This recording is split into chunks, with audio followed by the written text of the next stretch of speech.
తెలంగాణలో 3 ఎమ్మెల్సీ స్థానాలకు గాను 2 చోట్ల ఫలితాలు ప్రకటించారు. 2 టీచర్ ఎమ్మెల్సీల స్థానాల్లో బీజేపీ, పీఆర్టీయూ చెరో స్థానంలో గెలుపొందాయి. అటు కరీంనగర్, మెదక్, నిజామాబాద్, ఆదిలాబాద్ జిల్లాల టీచర్స్ ఎమ్మెల్సీగా బీజేపీ అభ్యర్థి మల్కా కొమరయ్య ఫస్ట్ ప్రిఫరెన్స్ ఓట్లలోనే గెలుపొందిన పరిస్థితి మనం చూస్తున్నాం. మిగతా అప్డేట్స్ మా కరెస్పాండెంట్ రాకేష్ ఇస్తారు. రాకేష్ చెప్పండి. సో ఇక మిగతా ఫలితం అంత తేలిగ్గా తేలే అవకాశం లేదు, ఇంత ఆలస్యం అవుతుంది అని కూడా చెప్పబోతున్నారు. ఏం జరుగుతోంది రాకేష్?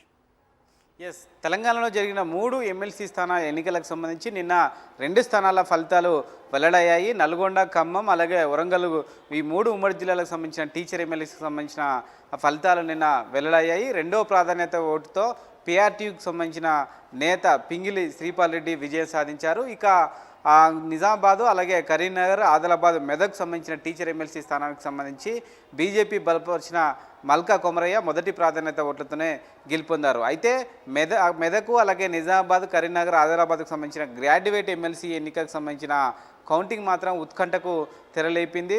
నిన్న కౌంటింగ్ ప్రారంభమైన కాసేపటికే చాలా వరకు కూడా చెల్లని ఓట్లు ఉన్నాయంటూ కూడా బయటికి వార్తలు రావడంతో అక్కడ ఆర్ఓ వెంటనే రియాక్ట్ అయ్యారు. బయట ఏదైతే ప్రచారం జరుగుతుందో అది వాస్తవం. 1,00,000 ఓట్లకు సంబంధించి లెక్క పెడితే అందులో 8,000 ఓట్ల వరకు కూడా చెల్లని ఓట్లుగా గుర్తించాం. మరికొన్ని కూడా చెల్లని ఓట్లు బయటకు వెళ్ళే అవకాశం కనిపిస్తున్నట్టు తెలుస్తుంది. ఓవరాల్గా 2,50,000 ఓట్లు పోలైతే దాదాపుగా ఒక 15,000-20,000 ఓట్ల వరకు కూడా చెల్లని ఓట్లుగా ఉండే అవకాశం ఉన్నట్టుగా ఆర్ఓ నిన్న చెప్పడం జరిగింది.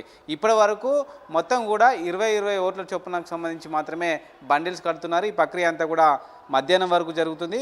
మధ్యాహ్నం తర్వాత అసలైన కౌంటింగ్ ప్రారంభమవుతుంది. అంటే దాదాపుగా రేపు తెల్లవారుజామున వరకు కూడా ఈ కౌంటింగ్ ప్రక్రియ పూర్తయ్యే అవకాశం ఉంది. ఒకవేళ మొదటి ప్రాధాన్యత ఓట్లతో కనుక ఎవరికి కూడా అభ్యర్థికి 50% ఓట్ షేర్ రాకపోతే మళ్ళీ రెండో ప్రాధాన్యత ఓటుకు వెళ్ళే అవకాశం ఉంటుంది. ఖచ్చితంగా అది రెండో రోజు కూడా మళ్ళీ రేపంతా కూడా ఈ కౌంటింగ్ ప్రక్రియ కొనసాగే అవకాశం ఉంది. మామూలుగా అయితే ఇలాంటి ఎన్నికలకు సంబంధించి 2 లేదా 3 రోజులలో ఫలితం తేలే అవకాశం ఉంటుంది. కానీ ప్రస్తుతం ఈ గ్రాడ్యుయేట్ ఎమ్మెల్సీకి సంబంధించి మాత్రం చెల్లని ఓట్ల సంఖ్య ఎక్కువ ఉండడంతో వాటిని పునఃపరిశీలించి 1-2 సార్లు చెక్ చేసుకొని మాత్రమే పక్కన పెడుతున్న నేపథ్యంలో ఆలస్యం అవుతున్నట్టుగా తెలుస్తోంది. దీంతో కనీసం 3-4 రోజులు ఈ కౌంటింగ్ ప్రక్రియ అయ్యే అవకాశం ఉన్నట్టుగా తెలుస్తోంది.